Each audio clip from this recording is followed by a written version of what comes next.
Oui, alors bonjour, Vigette Adloro, petite vidéo, une petite nouvelle vidéo là. En fait, pour dire qu'on est vraiment dans un monde de merde et qui est vraiment magnifiquement merdique, hein, il n'y a pas d'autre mot. Apparemment, ils ont les cheveux qui poussent dans le tronc, ils sont tous tarés. Donc, on continue dans la débilité. Donc, voilà. En fait, je voulais faire appel aux gens pour qu'ils réfléchissent 5 minutes à une chose qui est pour moi finalement assez importante parce que ce que je m'amuse à faire, c'est de transcrire, en fait, de faire un parallèle entre mes histoires et ce que j'entends dans les presses. Donc, alors, faut savoir que quand ils m'ont rendu le jugement du 2 juin, du 2 juin qui donc fixait la garde ou le domicile de mon fils chez son père pédophile, euh, j'étais à la Cour européenne des droits de l'homme en train de déposer plainte. Donc j'étais vers Strasbourg, alors que j'habite en Bourgogne.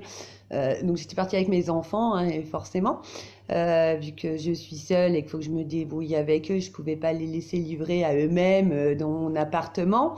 Bon, limite, on me le reproche. C'est vrai que j'aurais dû laisser un gamin de 5 ans et de 13 ans tout seul, livré à eux-mêmes pendant 10 jours. Voilà. Donc, faut savoir que donc ça, c'était le 2 juin, hein, le rendu de décision. Faut savoir que le 8 juin, j'ai été arrêtée et mise en garde à vue. Le 8 juin, soit 6 jours après, hein, on est bien d'accord, la décision, qui du coup n'était pas signifiée, donc pas exécutoire. Mais bon, ça apparemment, c'est pas le problème. Alors, le parallèle, c'est Abdeslam.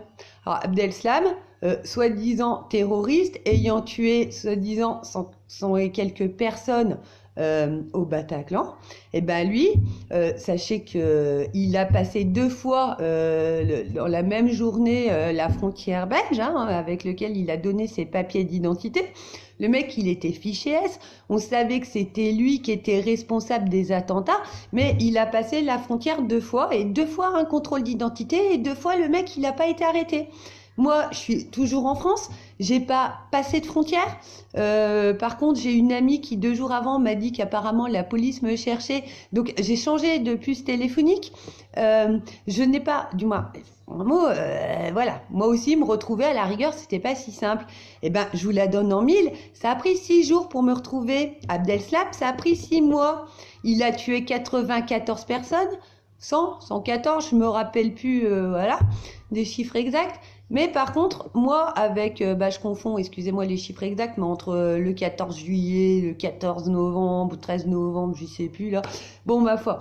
Notre cher Abdeslam, lui, tranquille, 6 mois, à l'Esblès, à 20 mètres de chez lui, personne ne le trouve. Donc, si tout ça, ça vous paraît logique, franchement, putain, faut vous acheter un cerveau, quoi. Moi, je suis personne, j'ai rien fait, j'ai tué personne, j'évite juste que mon gosse aille chez un pédophile. En 6 jours, on me retrouve, je suis en garde à vue, tout le bordel. L'autre, il a tué, je sais pas combien de personnes dans une salle de spectacle au Bataclan, alors qu'il y a des militaires, mais on leur interdit d'intervenir. Du moins, tout ce bordel-là. Le mec passe 2 fois la frontière, mais pas de problème, et on prend 6 mois à le retrouver.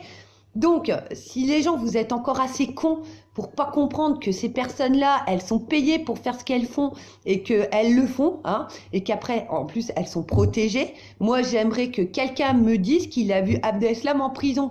Autre que la télé, un avocat, machin. Moi, je voudrais que quelqu'un me signifie, donc j'en sais rien, qui que vous soyez. Si vous êtes en prison avec cette personne-là, que quelqu'un qui va voir quelqu'un en prison, dans la même prison que l'autre, et qui dit oui, effectivement, j'ai la personne que je vais voir en prison, elle l'a vu passer Abdeslam, où on sait qu'elle est en isolement dans la prison. J'aimerais bien le rencontrer, du moins j'aimerais bien qu'il me le certifie conforme, du moins que vous me le disiez, parce que j'aimerais vraiment savoir si cette personne est en prison, quoi, vraiment, parce que 6 mois comme ça qu'on l'ait pas retrouvé, c'est juste pas normal. Voilà, moi je suis rien du tout, on m'a retrouvé en 6 jours, et pourtant moi aussi j'avais dégagé ma carte SIM, machin et tout, bah ouais, parce que bon, en ce qui me concerne, moi vu que j'attaque un tribunal, j'ai des menaces de mort, donc je change assez fréquemment de téléphone et tout. Ah bah moi il me retrouve tout le temps, dites donc, alors ça c'est ça qui m'épate. Je suis épatée, moi, du moins. Je suis plus dangereuse qu'Abdeslam. Non, mais vous, que ça vous donne une idée dans quel monde on vit, quoi. Juste celle-là. Puis la deuxième, qui est assez intéressante, c'est qu'on a tous vu passer l'article qui dit que je ne sais plus quelle personne fichée S accusée de terrorisme ou de passer à l'acte ou je sais pas quoi, qui a été mis en prison, qui quand il est sorti, parce qu'apparemment on s'est gouré, on lui a refilé 20 000 euros, en fait il en a touché 100 000 parce qu'en fait ils sont gourés. Comme par hasard ils sont gourés. Non mais moi franchement j'ai gagné 2 000 euros à un procès, on m'en a pas donné 100 000 hein. Franchement voilà, là ça c'est aussi une vérité. On m'en a bien donné 2 000 et j'ai vraiment galéré à les récupérer hein. Et puis alors aussi magnifique que ce soit, là on apprend que cette personne là elle a le RSA. Ouais, bon ça fait chier des gens, je comprends, mais moi donc j'ai encore un enfant à charge. Moi je tue pas des innocents. Moi j'essaye justement de faire épingler les vrais coupables dans ce monde de merde.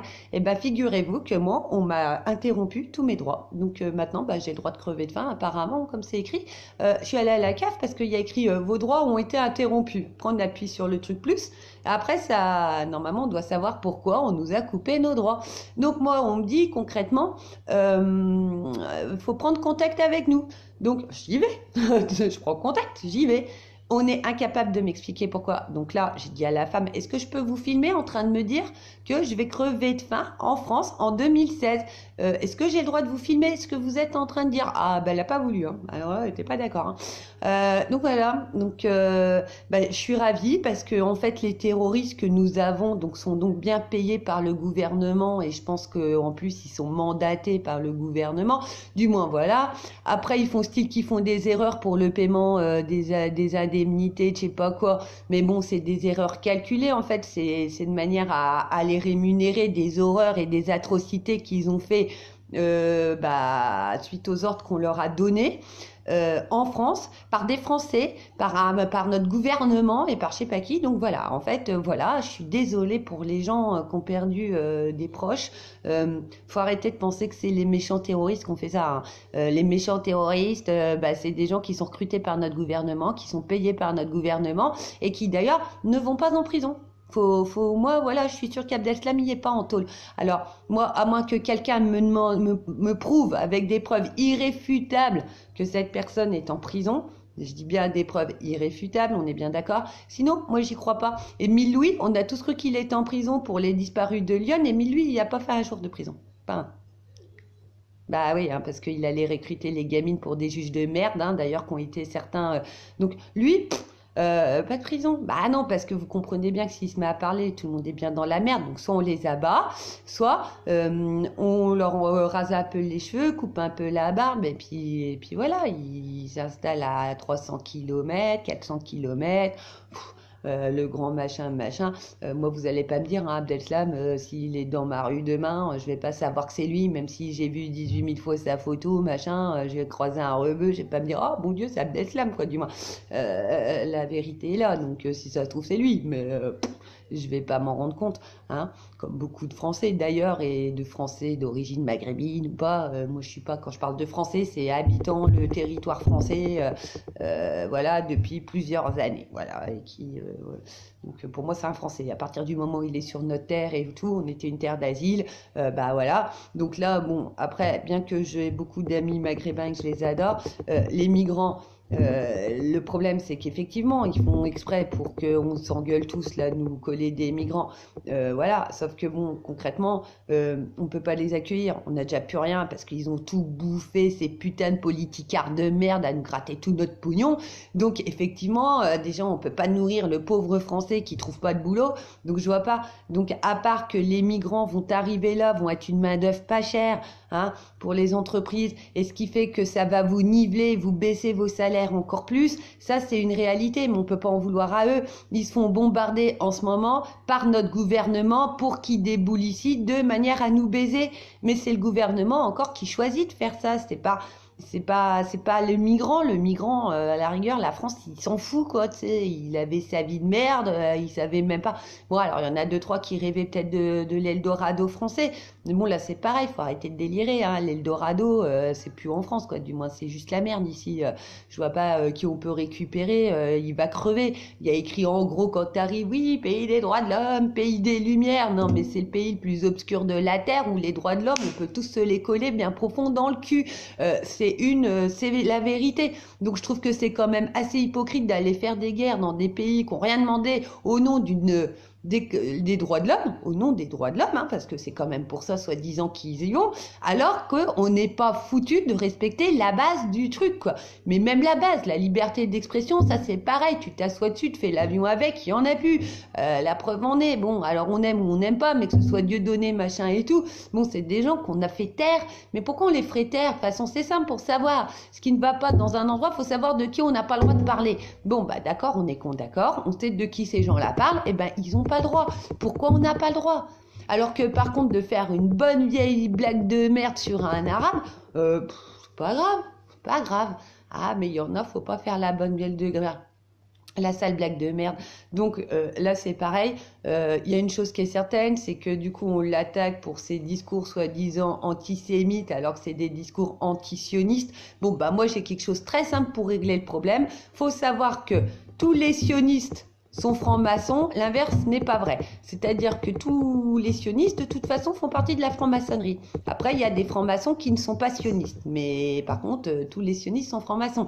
Donc, au lieu de me prendre la tête à gueuler sur le sionisme et puis qu'on va me traiter de facho, eh ben, la chose est simple. Je gueule sur la franc-maçonnerie. Je crache sur la franc-maçonnerie. De toute façon, tout ce qui est élitiste, c'est dangereux. Les francs-maçons sont dangereux. De toute façon, voilà, c'est quelque chose qu'on devrait abroger, on devrait tous les pendre d'ailleurs, parce que franchement, à mon avis, dans leur délire de secte de merde, ça fait des millions d'années qu'ils gèrent nos pays et nos trucs. Donc ceux-là, mais il faut juste les flinguer à vue, quoi. Franchement, voilà, moi j'ai un oncle, il est franc-mac, je suis bien désolée pour lui. Il est dans un petit, j'imagine, une petite loge où je pense pas qu'il puisse être dans une grande loge. Mais bon, allez, on sait pas. Hein, allez.